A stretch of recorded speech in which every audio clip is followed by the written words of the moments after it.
Baik, terima kasih Dila. Bapak Ibu gimana rasanya sekarang? Udah stretching dengan Mbak Dila?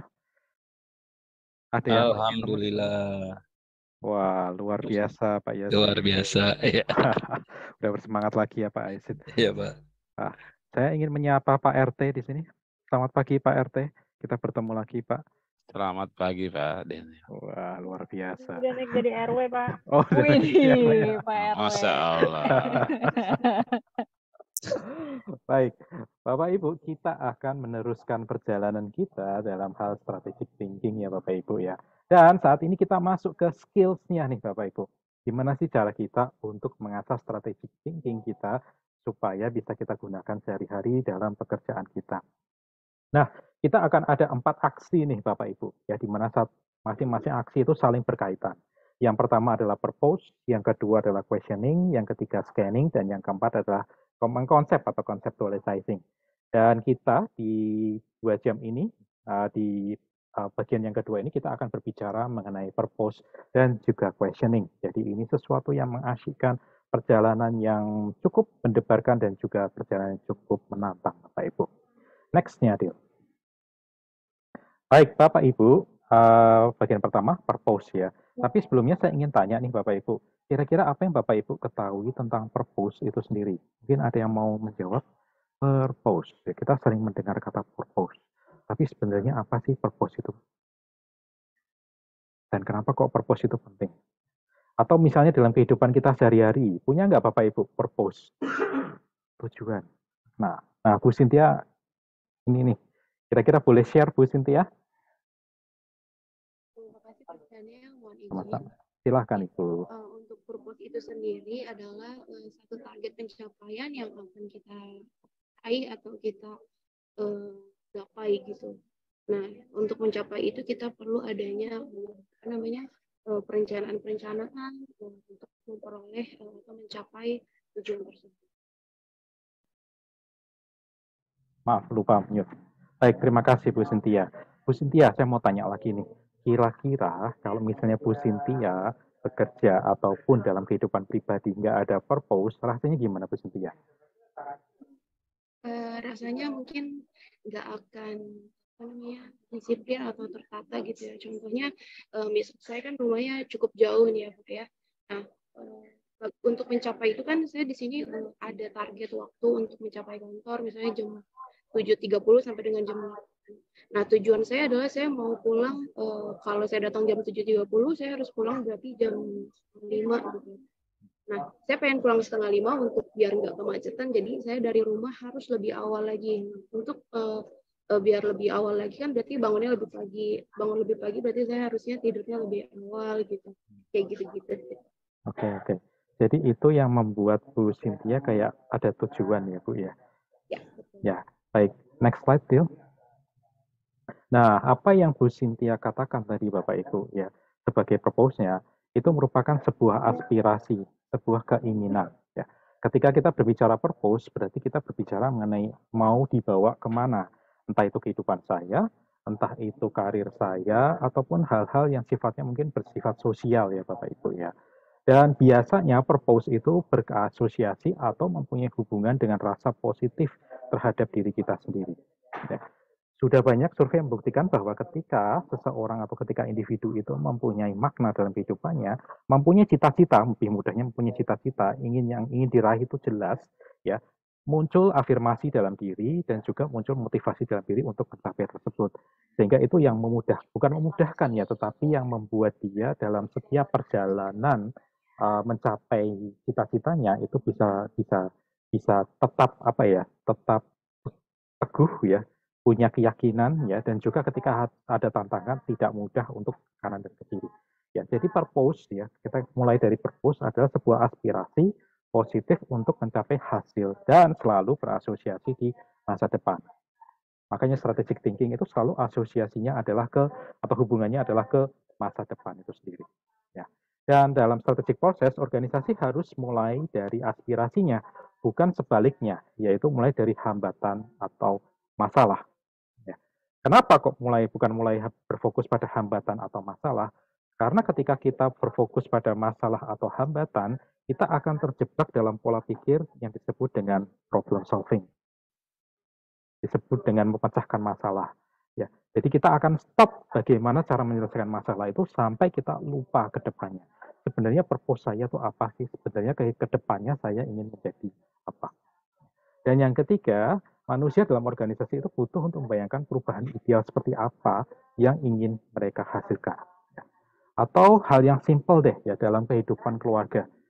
Saya rasa saya sebagai bapak, ya mungkin bapak-bapak di sini juga merasakan bahwa saya ingin ada perubahan dalam kehidupan keluarga. Mulai dari berbagai macam ini ya Bapak Ibu ya, berbagai macam aspek. Mulai dari aspek personal, misalnya contohnya adalah hubungan yang lebih baik dengan anak, hubungan yang lebih baik dengan istri dan sebagainya, hingga ke aspek finansial ya dan sebagainya. Ya, itu saja dalam kehidupan pribadi, apalagi ketika kita masuk ke dalam kehidupan organisasi ya.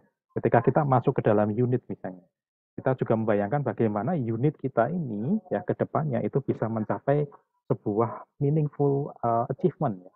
Pencapaian yang mempunyai makna sehingga tiap tahun tidak melakukan itu aja dan resolusi yang kita bangun tiap tahun ya, lewat raker, lewat meeting strategis dan sebagainya, ya tidak akan kembali seperti itu saja, tapi ada sesuatu yang berbeda.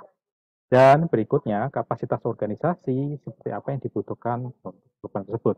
Tidak hanya memikirkan ke depannya juga, tetapi kita mempersiapkan dari dalam diri kita juga dan juga teman-teman yang ada di unit ataupun departemen itu sendiri. Ya, kapasitas apa sih yang dibutuhkan agar perubahan untuk mencapai purpose baru tersebut itu bisa terwujud. Dan kemudian tantangannya apa? Apa yang perlu kita siapkan?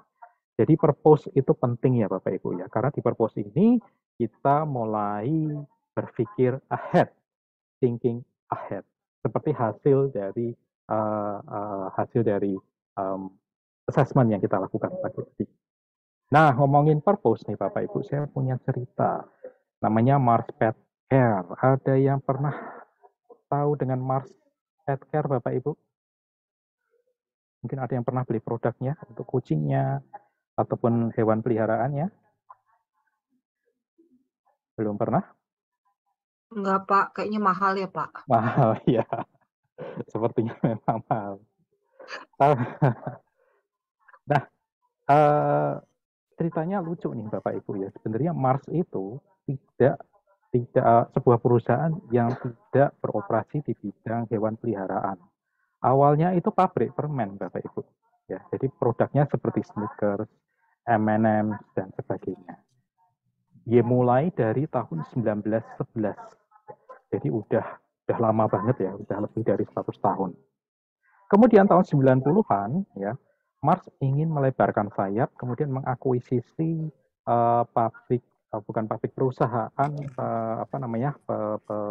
perusahaan untuk membuat makanan hewan peliharaan. Terutama waktu itu fokusnya adalah anjing, Bapak Ibu. Ya, anjing. Tetapi sepanjang berjalannya waktu, Mars menemukan sesuatu yang lebih unik ya Bapak Ibu ya, tentang hewan peliharaan tersebut ya. Karena Mars menemukan bahwa orang-orang yang mempunyai hewan peliharaan kualitas hidupnya itu naik ya. Jadi awalnya itu kesepian, kemudian menjadi punya teman. Terus kemudian secara kesehatan juga mereka naik dan sebagainya. Makanya akhirnya Mars menjadi fokus terhadap makanan hewan-hewan peliharaan dan tidak lagi memfokuskan terhadap anjing. Jadi ada kucing, ada burung dan sebagainya, macam-macam untuk produknya. Mereka mulai diversifikasi dari produk tersebut. Dan Mars itu sendiri punya purpose, Bapak Ibu. Purpose-nya adalah kalau dulu pabrik permen, sekarang dia menjadi a better world for pets. Dunia lebih baik bagi hewan peliharaan dan juga majikannya. Nah, seperti apa sih purpose yang dikembangkan oleh Mars Pet Care ini? Kita lihat video berikut ya, Bapak Ibu. Let's take the case of Mars Pet Care. Traditionally, they're one of the largest pet food companies in the world, but they have much more belief beyond pet food. They have a belief in pet ownership and pet care. They talk about the benefits of pet to society. They built their strategy not around food, but how do I make ownership of pets aspirational, convenient, so that we can grow pet ownership? How do I build that as the core of my strategy? Mars could have just focused on selling more dog food, but for them, pets are important to society, and making the world better for pets is their purpose. So they moved from focusing on selling dog food to actually making pet ownership aspirational and convenient for the world, and by doing that, they're growing. But when it really started to focus its strategy on purpose, in the last several years, its business has grown by more than 80% on the revenue side, and its growth rate, annual growth rate, has more than doubled. So you're not talking about just incremental changes. You're talking about how do I step change growth? How do I step change profitability in terms of not just continuing to do and making more efficient what we're doing today, but really shaping what we're doing and how we're impacting the world and how we're changing the world. That's where we're going to find the growth and the profitability going forward.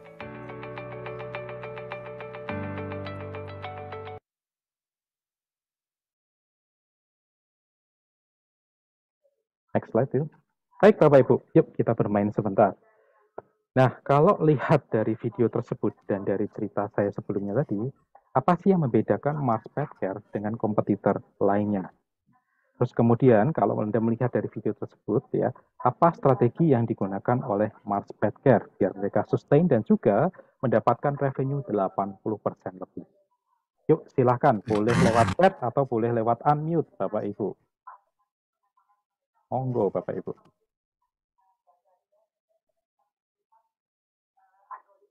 Silakan. Yuk, Bapak dan Ibu. Masih belum panas nih. Kalau saya ya, Mas Daniel, kalau Silakan, saya Ibu. ya, yang saya tangkap di sini dari film ini adanya kata sustainability. Sustainability ini bukan sekedar membuat untung, tetapi membuat bisnis ini bergulir terus gitu, sehingga dia nggak mau meyakini dia hanya jual pakan ternak saja. Dia nggak mau jual pakan ternak. Kita tahu kan banyak perusahaan yang jualnya pakan ternak aja gitu. Ini enggak, walaupun yang dia jual itu adalah makanan anjing dan kucing, dia nambahin kalimatnya gitu. Makanan anjing dan kucing yang disayang. Disayang oleh siapa? Oleh manusia. Nah, yang dia sasar kemudian manusianya, penyayang binatangnya, dan kemudian dia kembangkan dari situ. Dan di situ dia juga bisa mau memberi impact gitu ya. Karena dia juga mengatakan bahwa bagaimana perusahaan pakan ternak ini bisa memberi impact kepada dunia gitu. Itu purpose-nya barangkali. Nah, Mbak Ristri, ini tadi bilangnya apa nih? Nah, itu Pak Rizal. Udah banyak nih, Mas Daniel, udah banyak nih. Baik, saya bacakan ya, Ibu ya. Bu Ristri, Mars punya purpose agar produknya berdampak meluas mendunia sehingga bertumbuh. Ya, benar sekali, Bu Ristri. Kemudian Pak Rizal, diversifikasi produk yang dibutuhkan oleh konsumen dengan berbagai keperluan hewan peliharaan kesayangan. Itu saja. Baik, terima kasih untuk Pak Rizal dan juga Ibu Ristriani. Boleh saya kasih komentar, Pak Daniel? Silakan, Ibu. Yang Pak Rizal lakukan adalah how-nya. Diversifikasi produknya itu how-nya. Yang dikemukakan Bu Cika itu adalah purpose-nya. Kita mesti membedakan Bapak-bapak dan Ibu-ibu antara purpose dan how-nya. How-nya itu kita belakangan, tetapi purpose-nya dulu. Dia kepengen punya impact. Dia kepengen agar produknya itu berdampak meluas, mendunia, dan bertumbuh. Silakan Pak Daniel. Baik, Bu, terima kasih. Ya, benar ya Bapak Ibu ya. Sebenarnya purpose itu adalah satu kalimat di mana tujuannya itu adalah menjadi moto bahwa dampak apa yang ingin kita berikan terhadap entah itu customer, entah itu kalau misalnya tingkatan dunia ya tingkatan dunia ya. Jadi dampak tersebut itu bisa dirasakan sebagai nilai tambah dari customer kita, nilai tambah dengan orang-orang yang ada di lingkaran kita ya, menjadi ekosistem dari produk kita atau dari organisasi kita. Nah, tentunya kalau kita berbicara mengenai YKKBI ya, dampak apa sih yang ingin kita berikan kepada teman-teman yang menjadi penikmat dari produk ataupun dari jasa yang kita punya. Itu yang kita dapatkan dari yang kita bisa sasarkan untuk YKKBI. Baik, untuk next-nya kira-kira Ibu Elin sudah siap Bu atau saya lanjut Bu Ya, Elin? lanjut ya, lanjut. Baik. Nah, kita juga mesti lihat kalimat apa yang membuat kita itu dikenali sebagai lembaga yang berbeda, ya, lembaga yang berbeda. Kalau YKKBI sih beda, emang bagus dia. Apanya yang bagus? Kita udah tahu. Nah, jadi kita memang perlu mencari sesuatu tujuan di mana kita ini benar-benar nanti akan kinclong ya, dan kelihatan oleh semua orang dan mempunyai dampak besar bagi pelanggan kita dan juga bagi masyarakat. Jadi dalam purpose ini kita mesti bertanya, kelebihan apa sih yang membuat kita kinclong? Manfaat apa sih yang akan diperoleh pelanggan sehingga dipuji-puji sama pelanggan? Kenapa sih pelanggan harus memilih kalau misalnya kita itu tidak monopoli, kita itu tidak captive market? Apa sih yang membuat kita dipilih oleh pelanggan? Di mana kita akan bermain dalam ekosistem yang sudah ada ini. Ya, di mana kita akan bermain. Nah, coba sekarang bapak-bapak dan ibu-ibu perlu membuat satu kalimat di mana YKKBI kemudian akan kelihatan kinclong. Ya, di situ kita bisa lihat ada kelebihan yang ditawarkan, ada manfaat yang signifikan buat pelanggan, ada unsur pembedanya dari jasa-jasa lain, dan ada ekosistem yang dibangun. Bapak-bapak, ibu-ibu, kita jangan terpaku pada keadaan sekarang. Oh ya, kita ini yayasan belum bisa bergerak bebas. Oh ya, kita ini selalu tergantung pada stakeholder. Oh ya, kita ini punya captive market. Jangan berpikiran seperti itu. Tapi berpikiranlah ke depan gimana YKKBI ini akan sustain, Bapak-bapak, Ibu. Silakan Mas Daniel. Baik Bapak Ibu. Nah, kita akan melakukan permainan sebentar Bapak Ibu. Jadi kita akan melakukan breakout room dan pembagian kelompok dulu. Yuk. Ya, silakan cek untuk nama-nama Anda Bapak Ibu. Ada semua ya. Nanti kita akan masukkan Bapak Ibu ke dalam masing-masing grup. Ya. Ada grup 1 hingga grup 4. Dan untuk permainannya, next-nya. Nah, Bapak Ibu, kita tadi sudah tahu bahwa ada YKKBI sekarang menuju 5 transformasi ya, ada pelayanan kesehatan hingga SDM. Sekarang kita fokus pada satu transformasi terlebih dahulu ya Bapak Ibu, yaitu pelayanan kesehatan dan kesejahteraan bagi penerima bantuan. Ya, jadi ini yang akan kita diskusikan dan dari transformasi yang pertama ini yaitu pelayanan kesehatan dan kesejahteraan ya, saya minta Bapak Ibu untuk next slide-nya Phil. Ya, untuk mendiskusikan ya purpose apa yang ingin Anda bangun dalam proses transformasi pelayanan kesehatan kesejahteraan bagi penerima bantuan ya. Kelebihan yang ingin ditawarkan apa, manfaatnya apa, unsur pembedanya apa, dan ekosistem yang ingin dibangun itu apa saja ya.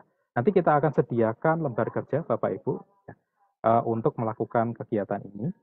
Kemudian yang kedua, setelah Anda ketemu masing-masing hal tersebut, ya, formulasikan purpose Anda dalam satu kalimat yang berhubungan dengan transformasi pelayanan kesehatan dan kesejahteraan bagi penerima bantuan. Sampai di sini dulu, kira-kira ada yang mau ditanyakan, Bapak Ibu?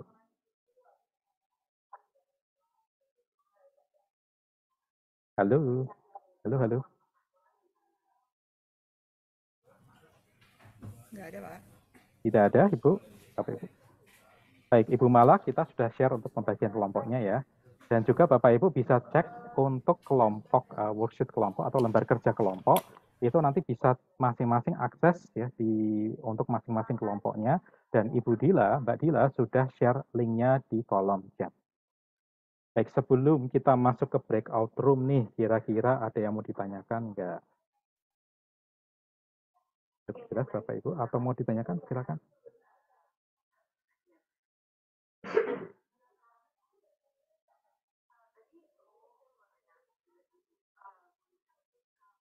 Ya, ada perubahan peserta ya, dari Ibu Ratna. Untuk kelompok 2 ada yang masuk ke batch 2 ya, berarti batch berikutnya ya. Kemudian Ibu Mala belum masuk ke Pak sini. Daniel, ya, saya belum masuk di dalam grup. Mungkin menggantikan siapa ya saya? Nggak ada ya, Mbak? Itu Mbak Riri sama Mbak Teti bisa kali Mbak Mala di grup 2. Haji juga nggak ada Riri itu di dengan, situ. oh ada Mbak Teti ya? Mbak Teti, Nggak ada. Riri ya? Oh ini Mas Aji juga nggak ada. Grup 3 masih Mas kurang Haji 1 nggak orang ya? Ya hari ini. Grup 3 1 orang juga kurang. Memang Iya, nama. ganjil untuk jumlah peserta. Satu tuh ada 2. Ratna juga di sini nggak ada ya, Ratna Suryani ada di grup 2. Ada tuh grup 2 Mbak Mala. Mas Rizal. Iya, untuk pembagian